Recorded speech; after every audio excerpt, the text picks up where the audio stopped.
Welcome to Madison City Channel's Know Your Candidates interviews, co-sponsored by the League of Women Voters of Dane County. I'm your interviewer, Joy Cardin, and I'd like to introduce Ananda Mirilli, running for the Madison Metropolitan School Board, Seat 5.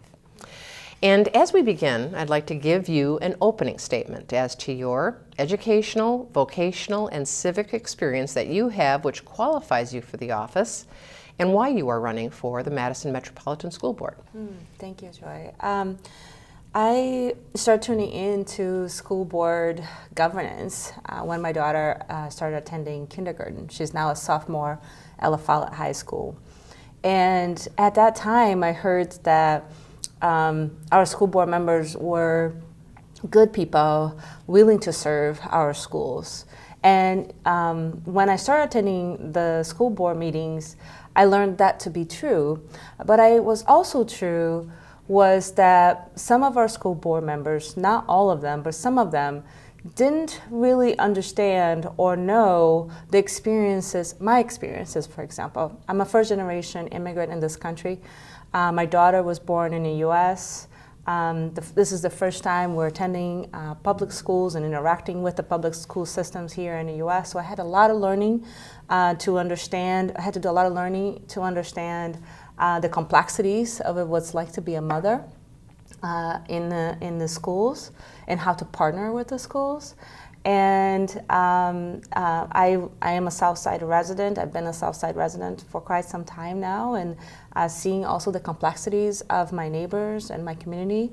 And then also learning about the disparity data that we currently experience in our schools, in our education system in general.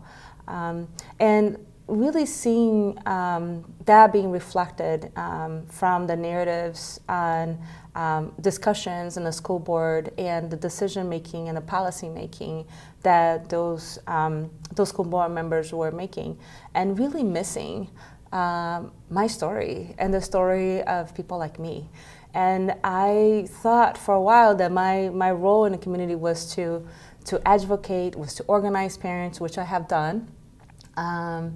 But I realized that my call was to actually be in that decision-making body. The achievement gap between white students and students of color is a chronic problem that MMSD has struggled with for a long time. What of the superintendent's priorities for narrowing the gap do you support, and what do you believe should be the board's priorities? This current administration has been very innovative and proposed a cadre of initiatives and programs. Some of them that I highlight, I would say the AVID program, which actually started before this administration. But the personalized pathways, I think, has been an innovative approach to it that I fully support. Our responsibility as school board members is really to make sure that we support the administration and the school staff to do the job that is needed. As I mentioned before, I think one of the perspectives that is missing is the understanding of, when we talk about race disparities, like understanding the impact of race in education. I work for the Department of Public Instruction. I work in racial equity for our educators. So making sure that our educators are prepared and understand the impact of race on their students and in our schools. So I believe that it is a fiduciary duty of the school board to hold the administration accountable and for them to understand that they can do programs and do new initiatives. That's a big part, but there is a fundamental narrative in our schools that schools needs to be a welcome placing for all students. A personalized pathways program is being implemented and promoted in the MMSD as one way to open educational opportunities for students of color and to help close the achievement gaps. What do you see as the strengths and weaknesses of the program as it's currently structured? Oh, great, thank you for that question. I was actually working at the Doyle building at that time. Personalized pathways were being implemented, so saw a lot of my colleagues working on that. I was and still am a very strong advocate for that program. I think that the strengths is the innovative approach, the research base, the narrow focus on addressing some of the gaps in the schools, in particularly around exposing students to opportunity to think about careers in college. One of the challenges, and I think there's a common challenge around any new initiative in the school district, is around implementation. How do you work the things that you weren't expecting that would happen? I think that is always a challenge. For me personally, we have been directly impacted. My daughter attends La Follette High School in a block schedule. And we did not know that the pathways would put an added pressure to the block schedule. And the block schedule was something that is liked by many of the parents and students. And now we're no longer going to have that block schedule. Staff use of racial slurs has recently emerged as a significant personnel issue in the Madison schools. How should this issue be addressed throughout the district?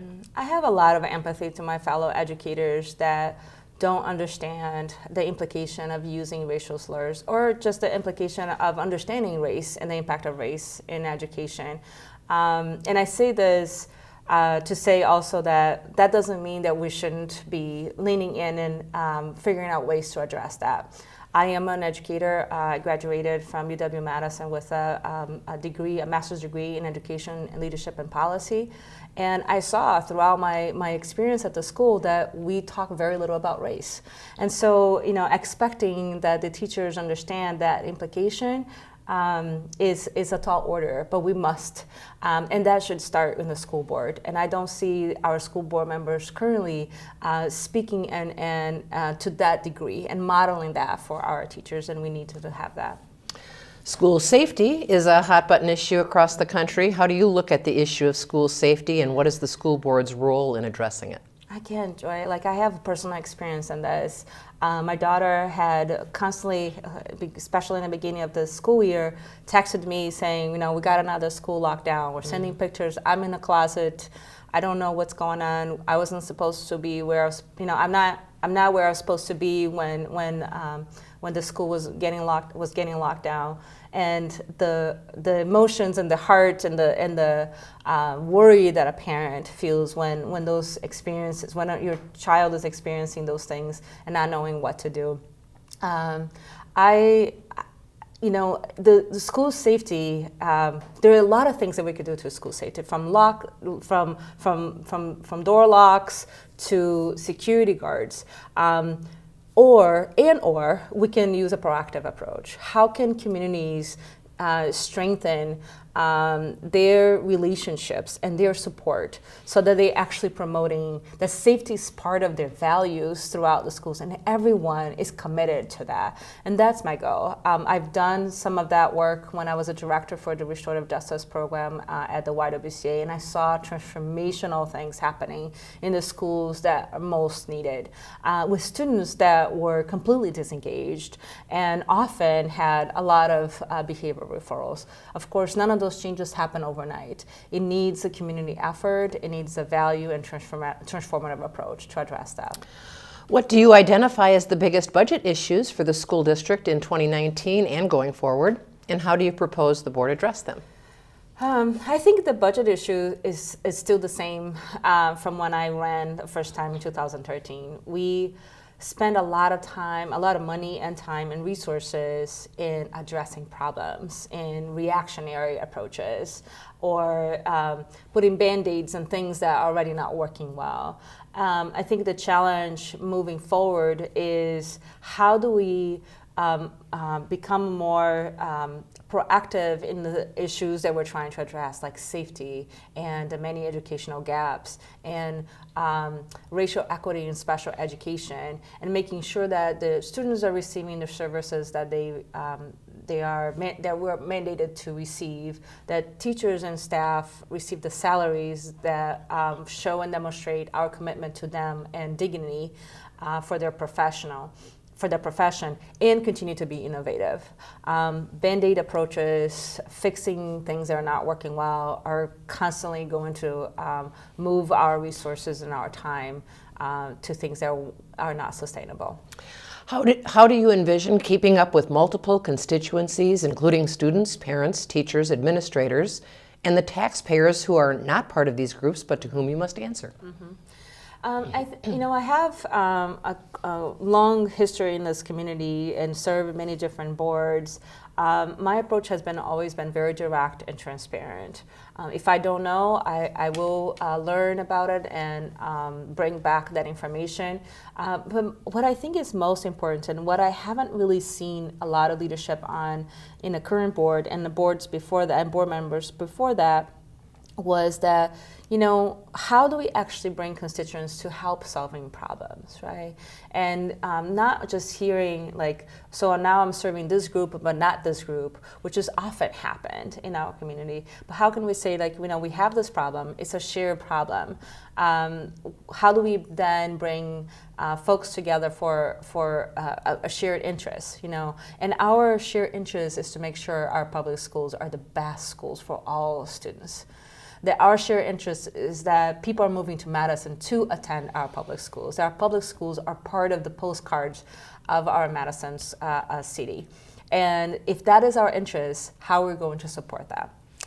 What would you like to say to the viewing audience as we complete this interview? I just want to say that I've been really humbled by the commitment, by the support, by the energy that our campaign has motivated folks.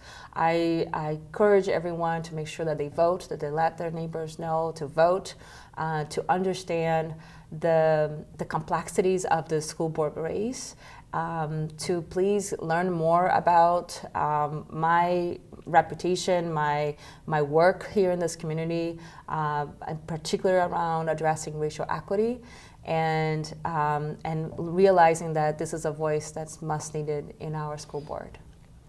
I would like to thank Ananda Mirilli for speaking with us and the viewing audience for taking the time to know your candidates. As with every election, please vote. On behalf of the Madison City Channel and the League of Women Voters of Dane County, I thank you for joining us.